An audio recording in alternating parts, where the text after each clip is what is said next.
Today, though, Charlie is learning about sign design. And you could say it's a sign of the times, too. Good morning, Charlie. Good morning. Yeah, we're wrapping up Made in Tampa Bay week, and I love sign shops. I just love something about seeing a sign up close because you're used to seeing them up far away, and they're so much bigger and so much creativity goes into it. So we're at Creative Sign Designs. Jamie, Creative Sign Designs has been around for 25 years. In fact, you guys are celebrating your 25th year anniversary. With a party tonight or tomorrow night? Tomorrow. You're invited. Thank you very much. See you at 4 o'clock. I might crash it. All right, come 4 on. 4 o'clock is perfect party time for a morning show guy. I would say so.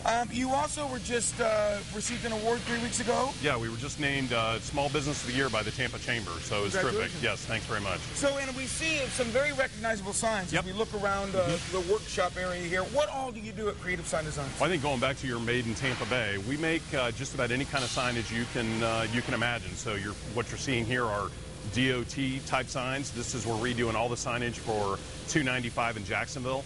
But then as you go on, you'll see we make large illuminated signs that might go in front of a building or on a building, and then we make all the interior signs that would go into that would go into rooms or patient rooms or what have you. And then lastly, I think what you'll see today is we make a lot of the decorative components that go into what we call wayfinding signage that you might see in a downtown Tampa, or we recently won a project to redo all of the city of Pensacola. Well, one thing I'm finding out as I learn more about what is made in Tampa Bay is the job opportunities out there. And you're saying, again, you're looking for skilled laborers. Yes, always. And it's been challenging.